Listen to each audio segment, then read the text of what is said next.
Bridezilla ruins her own wedding. Demands bridal party pay her cancelled wedding. Starting the year strong, I swear. So, my friend Dana, F29, was supposed to be getting married this past Sunday, January 14th. The wedding got cancelled and things had gotten very crazy. Dana was getting married to Josh, M32. She's still in college with me and asked a few friends from college, myself included, to be her bridal party. Now, from the start, this wedding has been a disaster. I'm going to just point out a few of the crazy stuff we dealt with. 1. She refused to invite my best friend, who she's supposedly good friends with, because she thinks we're lesbian lovers. We're not. 2. She had us go to the dress fitting and then demanded each of us pay $2,000 each for our dresses. Apparently she had a specific style she wanted.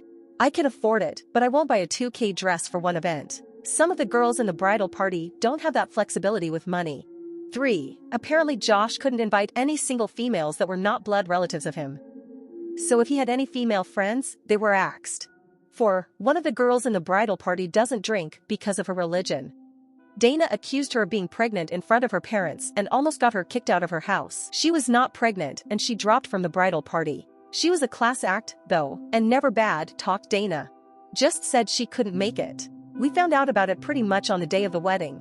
5. She tried to make us cancel our holidays with our families to instead go with her to a destination bachelorette party. I work full-time even during holidays, so I told her that was not happening. More of the bridesmaids said similar things, and she dropped it. That's just 5 things of countless drama this wedding was having before the day. Now the meat of the story comes on the wedding day. The day started horrible. Dana was having a meltdown because apparently the flower girl had to cancel because she has chicken pox. She was threatening to sue the mother unless she brought this sick 3-year-old to the wedding. Josh apparently was able to calm her down from this starter outburst and we began preparations. The whole day she had constant outbursts. She made people cry. Like, wedding staff and bridesmaids. The Mo deserves a medal for the amount of diplomacy and BS control she had to do. I for the most part took the easy route and decided to work outside the bridal suit, like checking flowers, making sure food was okay. Basically, any excuse not to be around bride.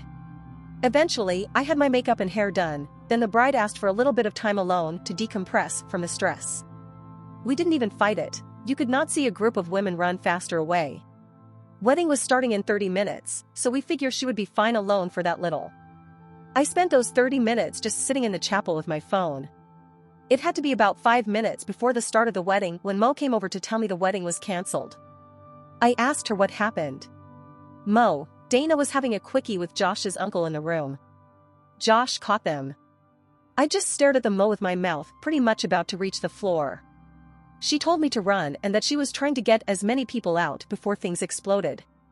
So I quickly got my purse, gathered the 2 bridesmaids that were carpooling with me, and we left like the devil was after us. I checked with the other bridesmaid and all had escaped. That night I called the Mo to check what happened and the tea was bad. Apparently and rightfully, Josh called off the wedding, called her a few names, told off his uncle, and has since left with his mates to I hope have the biggest single-man party ever. I feel so bad for him. He's an absolute gem of a man. He apparently also told Dana and her parents that she will be paying the cancellation fees. According to Mo, Dana's father told her in front of everyone that she was paying it on her own. I thought that was the end of it. I made the choice to separate myself from this mess. Until I got a call from Dana, not even an hour ago, demanding $5,000 to help pay her cancellation fees.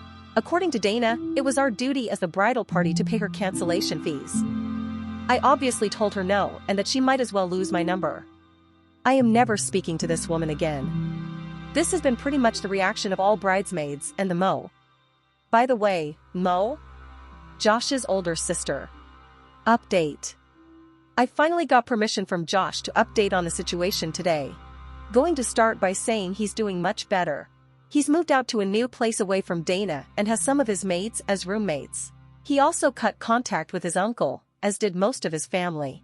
He's put a pause on dating for some time considering Dana was his first and only girlfriend for years.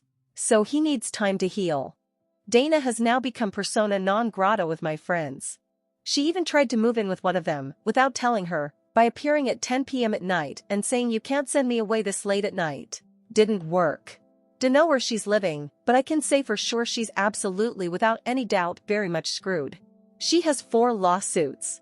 One from Josh for obvious reasons, one from his sister for the dresses she bought, one from the bridesmaid she accused of being pregnant, and one from Josh's uncle since apparently Dana used his credit card. She apparently moved with him after the failed wedding. So yeah, she threw away her life and she's very much without support. I saw Dana's parents some days ago and they haven't had any contact with her since the wedding. They are actually moving with their other daughter, 22, to another state. As for Josh's sister, we've been hanging out for a while. She actually becomes super tight with my friends and I. We're even planning a trip sometime next year with her and her 7 years old to Disney. And yes, we've all agreed to divide the babysitting.